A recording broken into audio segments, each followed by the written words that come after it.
Reverse punch. The points to keep in mind for GYAKU ZUKI are the same as for Oi-zuki.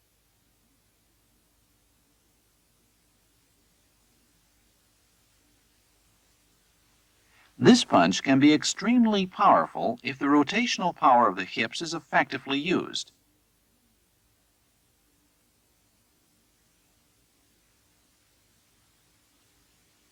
Master the basics well in order to understand the relationship between the rotation of the hips and stretching of your rear leg.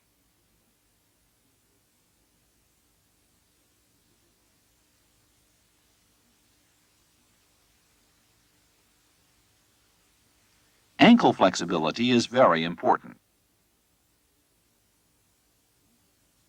Position the toe of your rear leg toward the direction of the attack as much as possible. The important point here is not to raise the heel of your rear foot.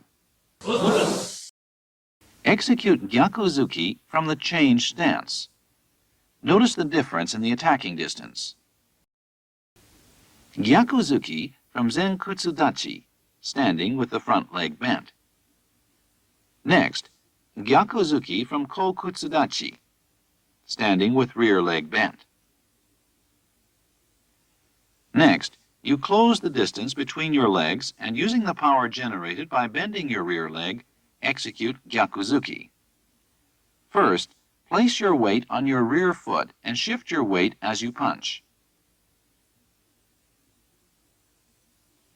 IMURA sensei will now demonstrate GYAKU ZUKI while advancing.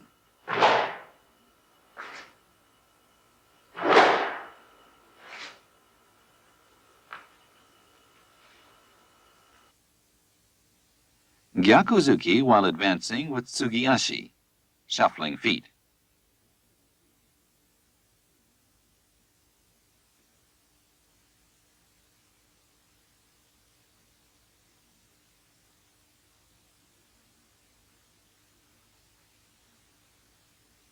You pursue your opponent with GYAKU ZUKI, and then execute another GYAKU ZUKI. When executing GYAKU ZUKI to the upper level, Jodan, do so as if to receive the opponent's upper punch, Jodan ZUKI, like a cross counterpunch. Since this technique is often used in Kumite, try to learn it. Compare the differences in distances. Let's observe this technique in actual movement.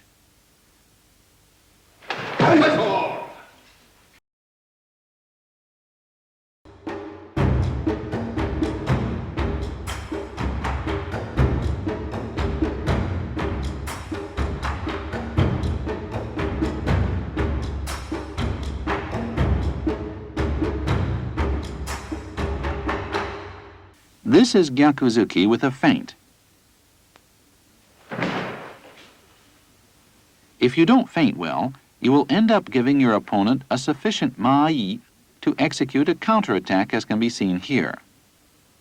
If you enter with no protection, you will be attacked at the initial contact.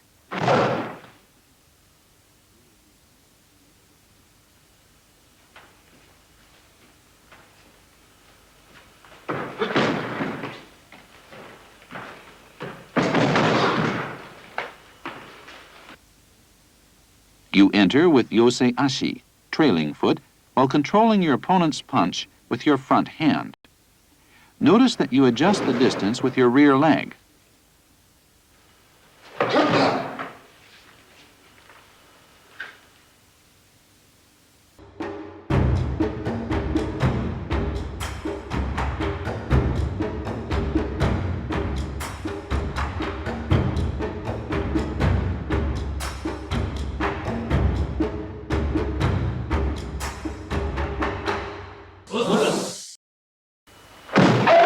Jab. This is the most frequently used strike in Kumite. When drawing your rear leg forward to pursue your opponent, do so as if you were shifting your upper body to the position of your front hand. It's important to aim squarely at your target with the top of the fist of your front hand. By fully twisting your arm at the decisive instant, you can increase the power of a technique executed from a short range.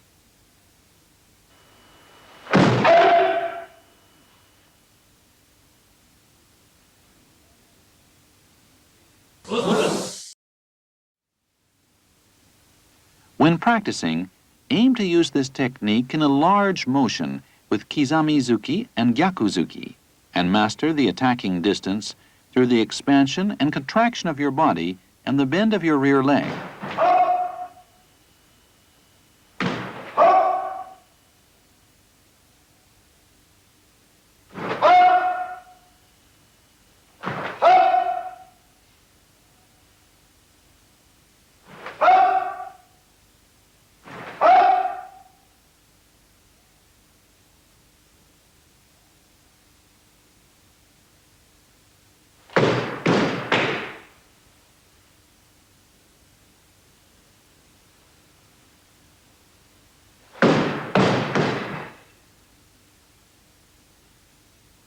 When practicing Kizami GYAKU ZUKI, be sure that your Kizami Zuki is not too short.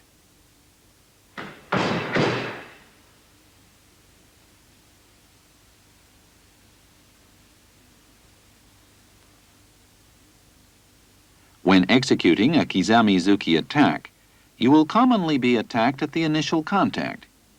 You must take action to control his hand. Don't just execute a strike, but think of the most effective angle to use.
You strike into your opponent's fist.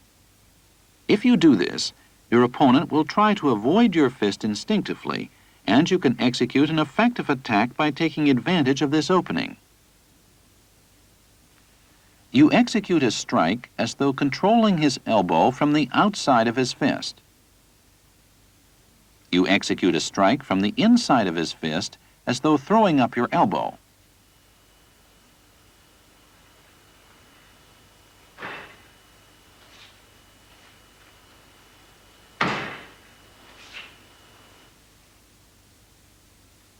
Keep in mind what you have learned thus far. Distract your opponent's attention by touching his front hand with your left and then execute an attack while he is off guard. In this technique, you execute an attack by closing the maai and moving your body forward without shifting the position of your fist. As shown here, you should be able to execute an attack by stepping in freely for a small or large maai. Also, the reason for going to the outside of your opponent is to prevent him from counterattacking and to keep yourself in a favorable position for attacking. Let's look at this in an actual Kumite situation. You won't be able to execute consecutive techniques unless you always leave a sufficient margin in your first technique as shown here.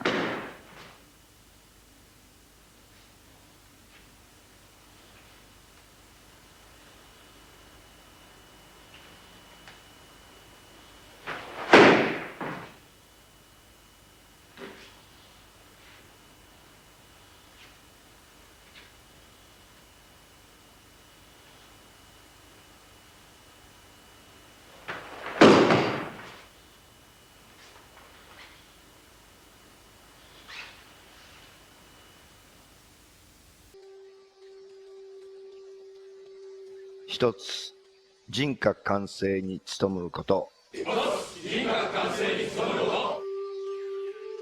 一つ、誠の道を守ること。一つ、努力の精神を養うこと。